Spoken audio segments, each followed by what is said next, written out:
क्रोधात् भवति सम्मोह, सम्मोहा स्मृति विभ्रम,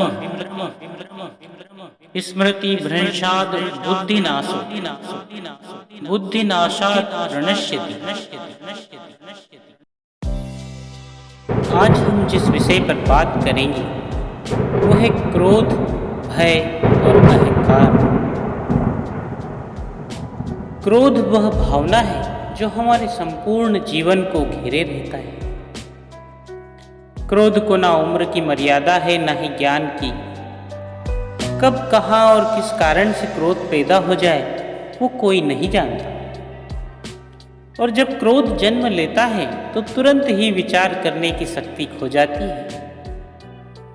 बुद्धि पर अंधकार छा जाता है।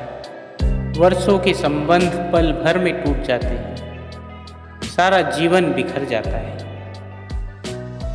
आप किसी भी कारागार में जाकर देखिए, अधिकतर अपराधी क्षण भर के क्रोध का दंड भोगते हुए दिखाई देंगे, पर फिर भी हम क्रोध पर अंकुश नहीं लगा पाते।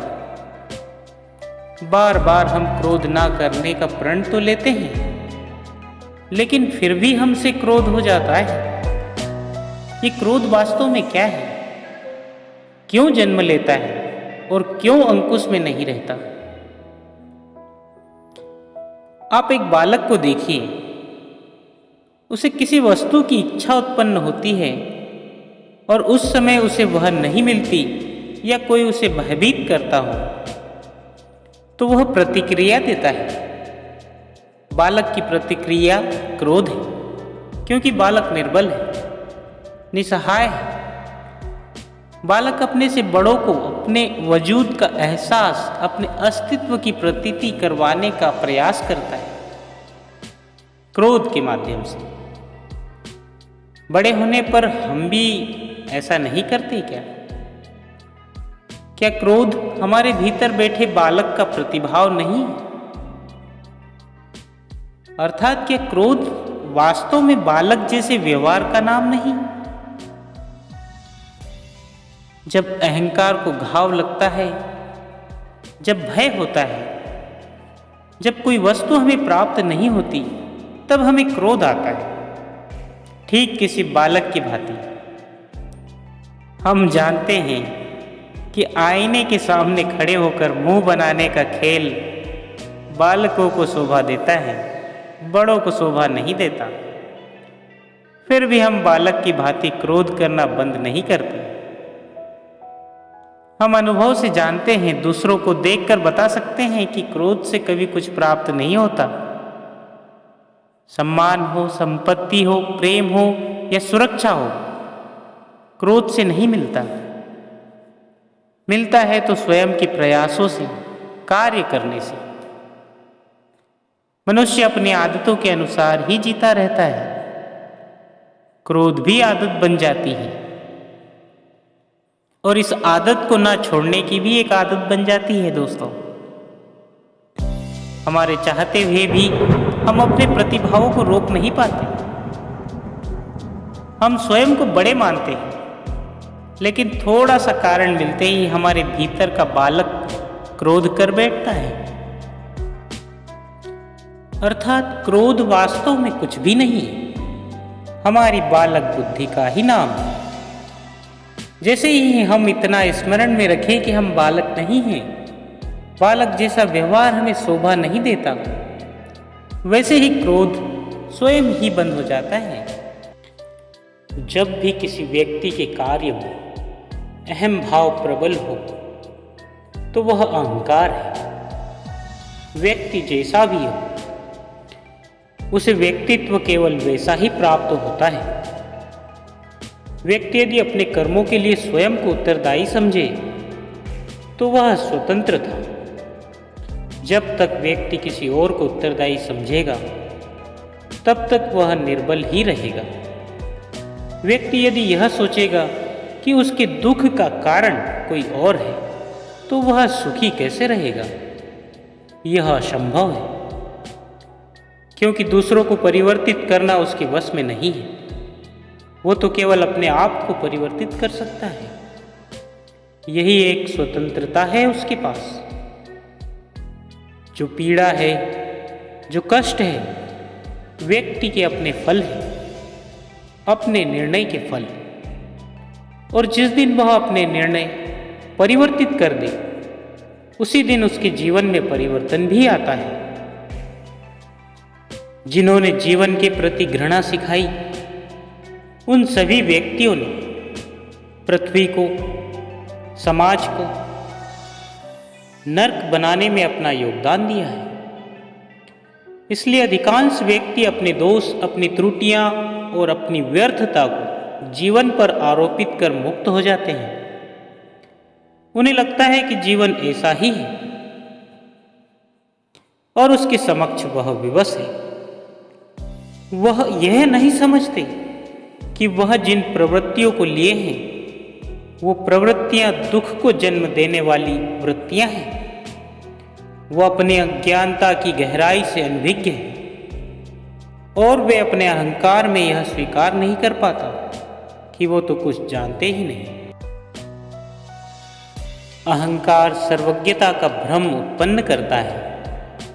न जानने की स्वीकृति बहुत बड़ी विनम्रता है और वही पवित्रता भी है। हमें जीवन में संतुलन को बनाए रखने के लिए पवित्रता की आधिक्य आवश्यक है। लेकिन अहंकार के वशीभूत व्यक्ति इसे समझ नहीं पाता। एक नदी में एक बार बाढ़ आ गई। दो छोटे से तृण उसमें बह रहे थे और उसमें से एक नदी में तिरछा हो गया और वह बाढ़ को रोकने का प्रयास कर रहा था। और वह अत्यंत ऊंचे स्वर में कह रहा था कि नदी को आगे नहीं बढ़ने देगा। यद्यपि नदी तो बहती ही जा रही थी, लेकिन फिर वह तृण यही कह रहा था कि मैं इसे अवश्य रोकूंगा, जबकि रोक नहीं पा रहा था। नदी को तो उसके संघर्ष का कुछ पता ही नहीं चल रहा था, किंतु नदी को उसके होने या न होने से क्या अंतर? उस तृण के लिए तो यह अत्यंत महत्वपूर्ण था। वो तो बस बहे जा रहा था। वो जहां भी पहुंचता, किंतु उसे पहुंचना तो संघर्ष करके ही था। किंतु ये बीच का क्षण, ये बीच का काल दुख, पीड़ा, द्वंद्वता का काल है। वहीं दूसरी ओर जो दूसरा तृण था, उसने अपने आप को समर्पित कर दिया।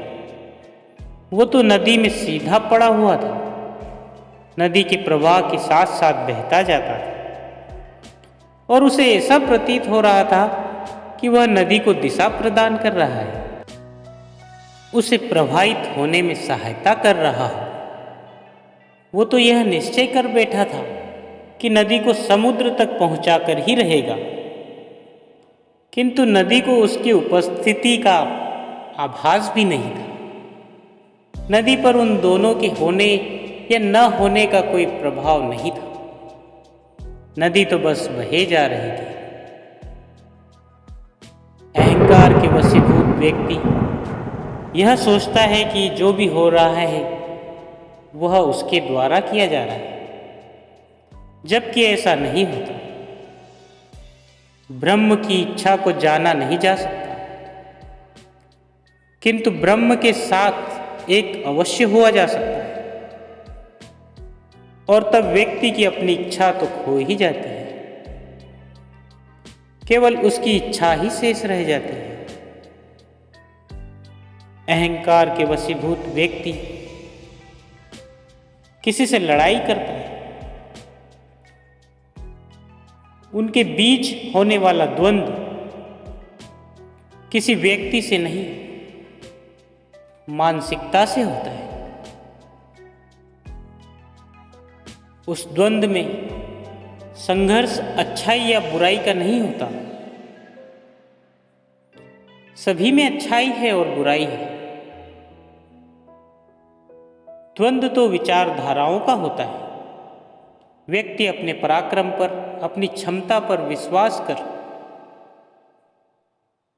लड़ाई झगड़ा करता है, और जब उस विश्वास को हानि पहुंचती है तो सब कुछ निरर्थक लगता है।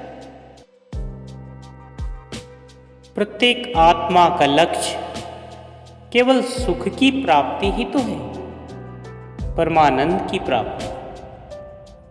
किंतु हम सुख नहीं, सुख को प्रदान करने वाली वस्तुओं को एकत्रित करना ही जीवन का उद्देश्य मान लेते हैं। ये समस्त संसार माया है, सब कुछ नश्वर है। जिन वस्तुओं को हम सुख का स्रोत समझकर एकत्रित कर रहे हैं, वो सदैव नहीं रहेगी। जो व्यक्ति सत्य को जानते हुए भी लोभ का परित्याग नहीं करते, वे सदैव इन्हें खोने के भय में ही जीते हैं। और जो व्यक्ति इस सत्य को जानते ही नहीं, वह अहंकार में जीते हैं। और जहां अहंकार और भय उपस्थित हो, वहां सुख कैसे रह सकता है? किसी को ये दुख है कि उसके पास कुछ भी नहीं, और जिसके पास सब कुछ है, उसे यह दुख है कि पाने के लिए कुछ शेष नहीं। सुख को हम स्वयं अपने दृष्टिकोण से परिभाषित कर देते हैं, जबकि वास्तविकता इससे भिन्न है। इसलिए आवश्यकता है अनासक्त रहने की। लेकिन दुख का मूल कारण भी तो आसक्ति है। आसक्ति हमारे मन की शांति को छीन लेती है, हमारी बुद्धि को स्थिर नहीं रहने देती, उसे चंचल बना देती है। आसक्ति से प्रमाद की उत्पत्ति होती है। प्रमाद मद होता है, और मद अहंकार का स्रोत, और अहंकार पूर्णतः अशुभता में परिवर्तित हो जाता है। अर्थात आसक्ति अशुभता की जननी है, इसलिए अनावश्यक है। आसक्ति से मुक्त होना ही अनासक्ति है। आसक्तिहीन होने के लिए अपने और पराये का भेद मिटाना अनिवार्य है, और यह तभी संभव होगा जब हम सुख की खोज बाहर नहीं, अपने भीतर करें। जब हम यथार्थ को पहचाने, उसे स्वीकार करें। हम अपने सुख को सांसारिक तत्वों से परिभाषित नहीं करें। जब तक हम ऐसा करते रहेंगे, हम बंधते जाएंगे। जब हम स्वयं अपने भीतर झांकना आरंभ करेंगे, हमारे जीवन का मार्ग स्वतः प्रशस्त होगा। भय का स्रोत है इच्छा। पाने की इच्छा होगी तो उसे खोने का भय भी होगा। यदि जीवित रहने की इच्छा है तो मृत्यु का भय भी अवश्य होगा। किंतु केवल मनुष्य ही नहीं, देवता और अन्य सभी जीव इस भय से ग्रसित हैं, क्योंकि इच्छाओं से मुक्त कोई भी नहीं। ईर्ष्या, द्वेष, परनिंदा और षड्यंत्र जैसे पाप भय से ही उत्पन्न होते हैं, और प्रत्येक पाप का प्रायश्चित केवल दुख और कष्ट उठाने से ही संभव होता है। इसलिए भय भी अंत में दुख का कारण बन जाता है।